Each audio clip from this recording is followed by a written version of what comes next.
through the woods. Enjoy your turkey, your pumpkin pie. Certainly lots of football for the holiday weekend, not just on Thursday and Black Friday, and, of course, rivalries in Ohio State's and Michigan's. But on Sunday, the Cincinnati Bengals return to Baltimore, a much weakened version of what we're accustomed to around here, where we usually get our asses kicked. Brad Steinke covers all things sports in Cincinnati, Ohio. He is a sports anchor at WKRC. Times have changed, Brad. Even since the last time I got together with Marvin 2 weeks ago up in New Jersey. Boy, I don't know how you march on without A.J. Green and without Gio Bernard this weekend. Just a huge, huge heart and soul of the offense taken away for the Bengals, who are already struggling, man. Yeah, they struggled putting points on the board this season, and to lose those two guys, obviously Gio Bernard for the entire season. Some encouraging news earlier this week, because when we first saw that hamstring injury with A.J. Green, a lot of people were saying he was done for the year, but he could be back. Now, that obviously depends on where the Bengals are at when he's available. I don't know if you bring him back if they're completely out of the playoff race, to let him maybe get 1,000 yards receiving or whatever, almost a ceremonial return. But it was at least encouraging. But Ken Zampese, in his first year of offensive coordinator, he's got to pull some rabbits out of his hat this week, because that is a big chunk of what they do. And the deep threat, ostensibly for the Bengals, is gone against the Ravens this week. Brad Steinke covers all things sports at WKRC in Cincinnati. You can follow him at local12.com, as well as his name. It's BradSteinke. And, I guess for Marvin, this sort of falls to him, right? Like when I go out in mixed company amongst fandom, it's, this is the end for Marvin. They should have gotten rid of Marvin. It seems to me people don't remember what it was like around there before Marvin. And, I went back through the Wikipedia here, and, 12, 11, 10, 9, 11. That's how many wins they've had the last 5 years, and that's not easy to replicate. And certainly, throwing the baby out with the bathwater, the players aren't playing well. And I think on the offensive and defensive line, from what I've seen, the fact that they've had such incredible continuity there, it starts to feel like the milk is going sour here very quickly. Yeah, Mike Brown's a very loyal guy, and this franchise appreciates loyalty. They sign guys that play well for them over the years, and I think this is a market that really, that pops up almost every year, with Marvin Lewis. He doesn't have control of the team. What's going on? We can't win the playoffs. There's a system in place, and there's a culture there that I think is something you don't want to get rid of and bring in some hot young coordinator, and I think Mike Brown knows that. Yeah, I think you're exactly right. Certainly there's some systemic issues going on.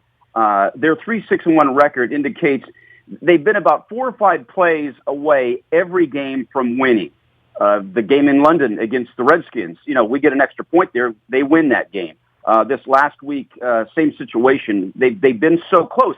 But after a while, I think the fans get tired of hearing that. The coaching staff has to clean up those mistakes. They've had bad turnovers. They've had stupid penalties at times. But I believe that Marvin's job is safe. This boils down to an offense under, like as I mentioned earlier, first-year coordinator Ken Zampese. Certainly a great transition. He was the quarterback's coach. He and Andy Dalton know each other very well. But they have just been off. And again, we were missing Tyler Eifert the first part of the season, and that's why our red zone offense was horrible. It's starting to catch a little fire now, but Zampese's got to utilize Eifert a little more. He only had 6 targets, 3 catches in the loss against the Bills after A.J. Green went down, and the Bills just were able to contain everything they tried to do. But it's been an interesting season. You go way back with Marvin, and I host the coaches show with him. He's just such an even-keeled, thoughtful guy. And I think, like I said, part of this, is on Paul Gunther, defensive coordinator. They've been very suspect this year in terms of not wrapping up. They've been tackling very poorly. And I think that, that's on the coordinators to kind of get their guys back into the groove. But they've been close, but when you're used to going to the playoffs for 5 straight years, the natives are getting a little restless here. Well, and if it truly is good coaching, that's part of it, Brad. He's had plenty of good coaches that have been pulled out of there, whether it's Gruden, Hugh Jackson, Mike Zimmer, and that happens to teams that win 10, 11, or 12 games consistently is the coach becomes the hot young coordinator. Marvin was that guy in purple here many, many years ago, Brad, and that's how this game works, but then replacing those guys is very, very difficult to do. Exactly, and they typically done it from within, which speaks volumes, I think, about what you have in place. just getting back to like their season, they had one of the strangest 4-week stretches that I've ever seen. And it started with that London trip. It was a home game that we had to give up to go to London.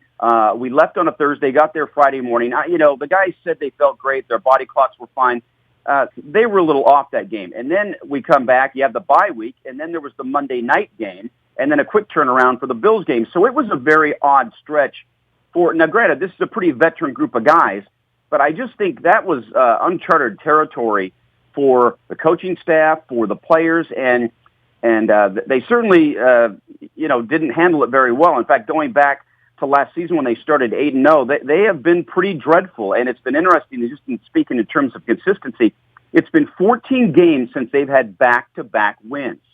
That's troubling. That just shows that this team, is not consistent, and they can't sustain any kind of quality play for a period of time. And they know that with 6 games left to go, that's, they have to win out. I think we have to be honest. It's also been a very tough early schedule. I mean, they had to go to Pittsburgh, to Dallas, to New England back-to-back, then turn around and go to London. I mean, the Redskins and the Giants have kicked our ass too. Everybody, right, in the division. And, this NFC East thing and the fact that the AFC North has sort of fallen out of favor and that 8-8 might win the division or 9-7, this is a weird year all the way around.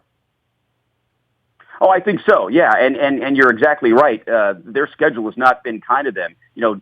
When you looked at this game at the start of the season, I circled this Baltimore game saying, "Hey, this is going to be huge," and it is obviously, but it's a vastly different landscape than I thought it was going to be. I thought the Bengals would be well above 500, and I think that I would think the Ravens would be kind of bringing up the rear of the AFC North. But and that's I guess the beauty of the NFL.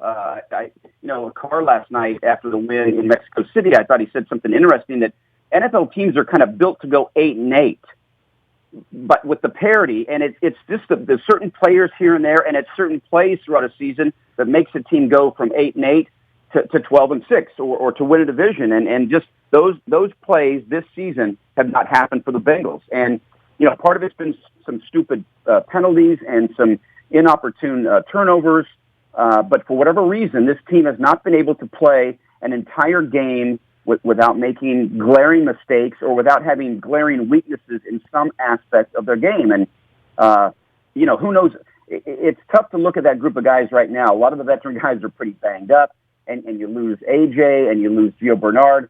It's just tough to see this team right now having the wherewithal to pull out of this nosedive. But stranger things have happened, and I wouldn't be surprised to see at the end of the season, like you said, it's going to be, an 8-8 team or a Bengals team with a tie possibly being in the mix here. He is Brad Steinke doing all things sports at WKRC in Cincinnati. He's the anchor there. You mentioned stupid penalties. You mentioned that twice now, and I think we can't think of stupid penalties without thinking about Vontaze Burfict last year. Now, this is the first time we've seen the Bengals since then. I know the rivalry is really heated up with the Steelers and the ugliness, but, if the team doesn't ever win and Marvin never brings a Lombardi trophy to Fountain Square there, that will certainly be the defining moment, the perfect thing. And as I look at it here, week 11 into this season, he's the Bengals' best player now that A.J. Green's not around. So, you need your best players to play, but there's a lot of baggage that comes with Vontaze Burfict, and I don't just mean the suspension earlier this year. Oh, without a doubt. I covered him when he was at Arizona State, and he had the same problems there. He just seems to be a guy that just can't get the message. He cost the Sun Devils, some games out there by stupid penalties. He did it last year. And I don't know if you believe in karma, but, they had won that game. They had exercised their playoff demons. I was in the tunnel, and Vontaze and several of the defensive backs were in there celebrating, taking their jerseys off. They thought the game was over. It was not. They had to go back out there against Ben Roethlisberger and stop that drive, and they didn't. And he's done it this year as well. He's one of those things. Mike Brown and Marvin love him because, and you talk to his teammates, he's just one of those rare defensive guys who has a knack for being around the ball, but he does have bad intent, and he doesn't know how to channel that. There are certain players that are able to, Ray Lewis, for example, walk that fine line of being over-aggressive and being a smart, aggressive defensive player. And, Vontaze doesn't get it. And I think they've been content to say, we're going to take the upside and every once in a while live with the bad plays. But he did it in that the Patriots game, cost him some money, some vicious hits, some stupid plays, stepping on LeGarrette Blount's leg. He did it in the Bills game where the receiver was down, and he was very lucky not to get flagged for going with his helmet to a guy who was already down. And I don't know.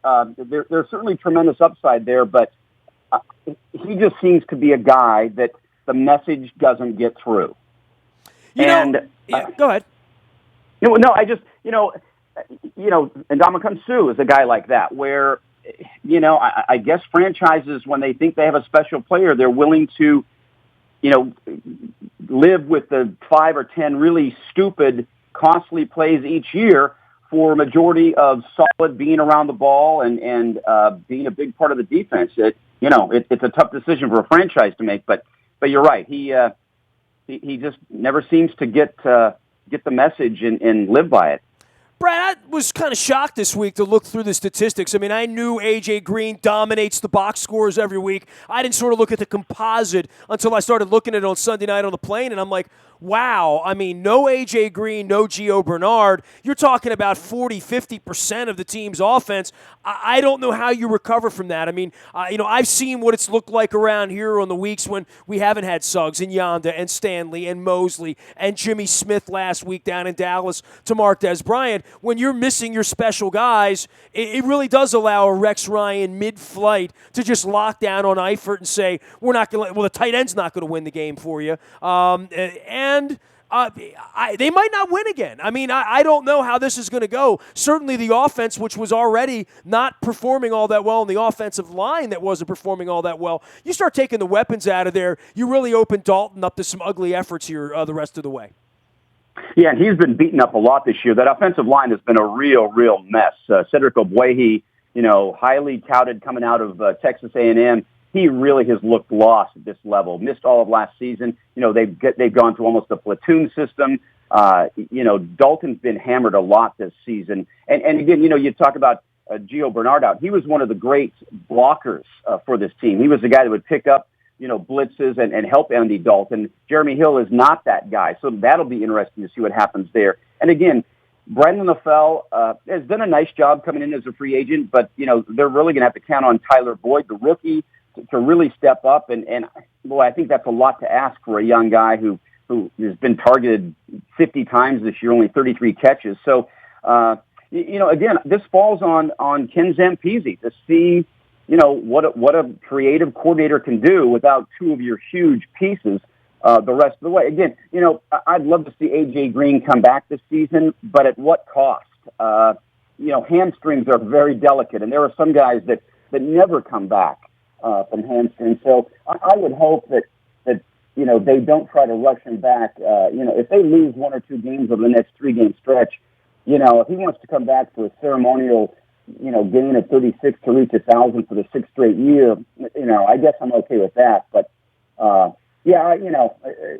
I've been fairly optimistic about this season. But the last 3 or 4 games, we kept saying this is a pivotal game. It's, a must-win game. And they haven't come through. And I don't know that now they do when you lose 2 incredible pieces of your offense. Well, we had the same issues here. It was a real crossroads when the Steelers came in on a 4-game losing streak. And, as I said, the NFC East has been very unkind. The whole division has felt down. Pittsburgh doesn't feel right at all. And it's kind of weird around here because we've seen the team play and they still own a piece of first place. And either the Steelers or the Ravens are going to be standing in early January playing a home playoff game, even if they don't feel worthy, or the fan bases don't feel worthy at this point. But over the next 6 games, there really is sort of a sprint to the finish here in this division, unlike we've seen where everyone's sort of hobbled up and no one's winning any style points even when they win football games.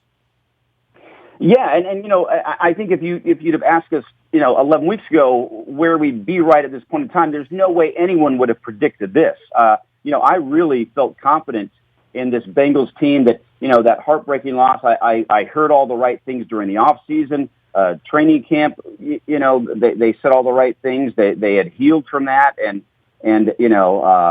they've just, like I said earlier, they've just never been able to sustain any quality. And that is, that has been kind of a hallmark of Marvin Lewis coach teams is they've been fairly consistent on both sides of the ball, and they have veteran leadership. And it just seems like, this year that offensive line, getting back to that, has been in such disarray. Paul Alexander, the O-line coach, has done such a remarkable job, but they've been just really bad this year. And just to see the way it's unfolded has been, just to me, incredibly surprising, because I didn't see a 3-6-1 by any stretch of the imagination. And, but again, mathematically, they're still alive. And take that for what it's worth.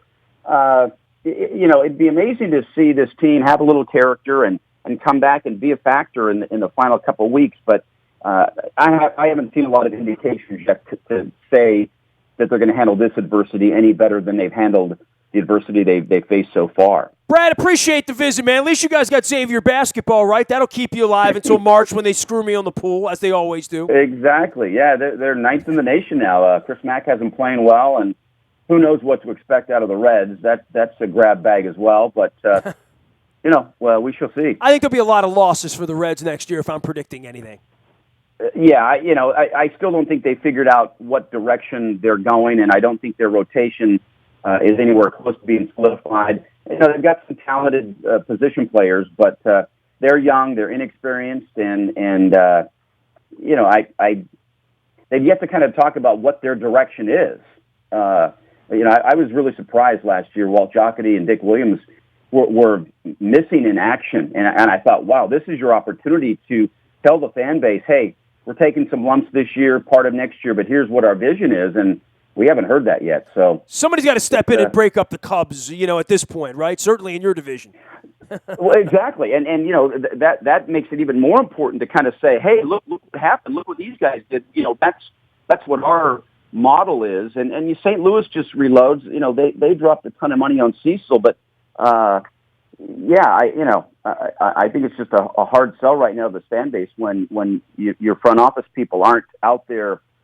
I don't say you have to sell it, but you certainly have to explain what is going on, and we haven't heard that message yet. Yeah, we have the same issue in Baltimore. I've met our owner, so hey, man, it's great having you on, and I always appreciate the time. We'll see you in Cincinnati on New Year's Eve, as always, with some chili out there in front of Fountain Square. Sounds good. Happy holidays. You got it. Same to you. Brad Steinke joining us here from WKRC-TV in Cincinnati, Ohio. You can follow his journey out on Twitter at Brad Steinke. That's STEINKE at local12.com as well. You can find me out in the Bayou Toyota Audio Vault 24 hours a day from anywhere in the world on your mobile device by downloading the TuneIn Radio app. We come in crystal clear from wherever you are. No static at all. Our morning newspaper ships to your email inbox even on the holidays at 7 a.m. It's all brought to you by Planet Fitness and PlanetFitness.com. Still $10 a month to get in the best shape of your life. You're going to need that after we all have to put our belts back on after this holiday weekend. There's eggnog in my future, I promise you that, as well as pumpkin pie. One of my favorite holidays. We get to sit around, watch football. We got great rivalry games. We got the Ravens and the Bengals here this weekend, as well as some chilly weather ahead. Last but never least, if there's breaking news, we talk some baseball there with Brad. Orioles hired pitching coaches and Roger McDowell as well as Alan Mills to work out of the bullpen. Good to have Millsy back. You got that first on the WNST Tech Service Tuesday morning. It's all brought to you by Coons Ford of Security Boulevard. Dennis is here every Thursday with the SSV on WNST, including Wednesday this week, but be back to Thursday next week for the holiday. And that can be found also, the SSV on WNST out on Twitter. And Dennis sponsors our WNST Tech Service with Coons Ford of Security Boulevard. I'm Nestor. This is WNST.net, AM 1570, and WNST, Towson, Baltimore. And we never stop talking Baltimore sports.